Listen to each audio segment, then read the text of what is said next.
Joan Liu, la présidente internationale de MSF, a dit que face à cette épidémie, on se trouvait avec une coalition de l'inaction. Maintenant, les uns et les autres semblent se réveiller. Mais pourquoi cette inaction? D'abord parce que ça se produisait en Afrique et on pensait que les gens mourant vite, l'épidémie s'éteindrait d'elle-même. Ça n'a pas été le cas, parce qu'il y a une beaucoup plus forte contamination et une extension de l'épidémie. Donc on commence à avoir peur dans les pays dits occidentaux. Ensuite, les laboratoires n'étaient pas, disons, très poussés, très intéressés par un vaccin, puisque ça touchait relativement peu de monde, et ensuite des gens qui n'étaient pas rentables. C'est comme ça que pensent les laboratoires médicaux et pharmaceutiques. Donc, on se heurtait à ces deux choses. Et qui est intervenu? Médecins sans frontières. Ce ne sont pas les pays, ce ne sont pas les nations, c'est Médecins sans frontières qui a fait un effort absolument remarquable, s'occupant même de choses qui n'auraient pas dû les concerner, c'est-à-dire des crématoriums pour faire brûler les corps et les faire disparaître. Donc il y a eu tout cet effort qui a été fait et qui devrait être un exemple pour nous tous par rapport à ce qui n'a pas été fait. Il y a aussi la recherche sur un vaccin. On parle beaucoup du ZMapp ou d'un autre vaccin qui est le CHA-D3. Il y a un effort fait pour trouver des vaccins maintenant pour ces épidémies. Mais tout ça est venu trop tard. C'est seulement après que ce soit déclenché qu'on voit ces efforts se développer. Or, on savait, depuis 1976, depuis le moment où un chercheur britannique a été atteint au cours d'une manipulation ratée dans un laboratoire, il a été atteint par Ebola. Et on lui a injecté du sang de malades d'Ebola qui avaient été guéris. Et ce sang, évidemment, permet d'avoir des anticorps, et ce médecin britannique, ce chercheur britannique, a guéri. Donc depuis 1976, on sait que c'est possible. Et c'est seulement aujourd'hui, maintenant, alors que l'épidémie a éclaté depuis décembre de l'an dernier, c'est seulement aujourd'hui maintenant qu'on va distribuer du sérum et du sang de malades qui ont eu Ebola et qui ont guéri, et qu'on va essayer d'intervenir pour aider les gens, mais c'est des quantités beaucoup trop réduites. Nous avions nous-mêmes organisé une conférence en 1976, Louis Pasteur sur une nouvelle renaissance scientifique. On avait fait cette conférence où il y avait notamment la présence de représentants de l'Institut Mérieux, qui avait organisé la Bioforce. La Bioforce, qu'est-ce que ça voulait dire? Ça voulait dire qu'on concentrait une équipe capable d'intervenir en cas d'épidémie dans le monde, avec les médecins, les produits alimentaires nécessaires, les formateurs de travailleurs médicaux sur place, et une logistique. L'organisation, toute une logistique. Il y a de nombreuses épidémies, dont celle-là, où on a manqué de logisticiens. Et il faut avoir cette vision intégrée.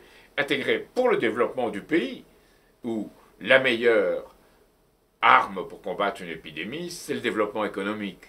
Dans ces pays très pauvres, les services médicaux sont complètement désintégrés à cause, en particulier, de la corruption qui règne là-bas et des conditions imposées au remboursement des dettes par le Fonds monétaire international. Donc, on pourrait dire que la maladie d'Ebola, l'épidémie d'Ebola est une conséquence, en simplifiant un peu les choses, du consensus de Washington et d'une politique dans laquelle on n'a pas permis le développement de ce pays. Alors il y a un développement de l'Afrique. On nous raconte partout que l'Afrique se développe, qu'il y a un taux de développement de 5%, du produit intérieur brut, etc. C'est ce qu'un chercheur africain a appelé le développement pernicieux. Ça ne favorise que certaines métropoles, que certaines élites. Et puis il y a la brousse, il y a l'intérieur de ces pays, et là, c'est là que l'épidémie se développe. Et c'est là qu'il n'y a pas de transformation sociale juste. Et les gens qui l'ont tenté, comme Thomas Sankara, ils ont été éliminés physiquement. Il faudrait revenir à la vision que pouvait avoir un Thomas Sankara dans une période plus récente, mais les Lumumba, les Nkrumah, tous ces gens qui au moment de l'indépendance ont une vision intégrée du développement de leur pays, qu'aujourd'hui est représentée par, disons, la vision, les idées qui sont débattues de la Ligue panafricaine, des milieux panafricains. Il faudrait revenir à l'idée qu'avait Cheikh Anta Diop, que l'Afrique a droit aux technologies les plus avancées.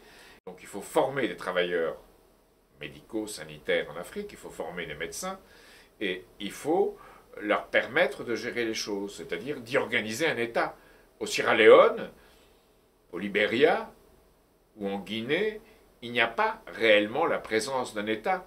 Et c'est ce dont profitent les pays occidentaux et d'autres pour en tirer des avantages en jouant des différentes contradictions dans ces pays-là.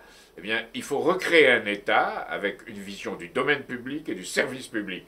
Et c'est là que la France peut beaucoup apporter, en dehors de la lutte contre l'épidémie elle-même, avec, comme je viens de le dire,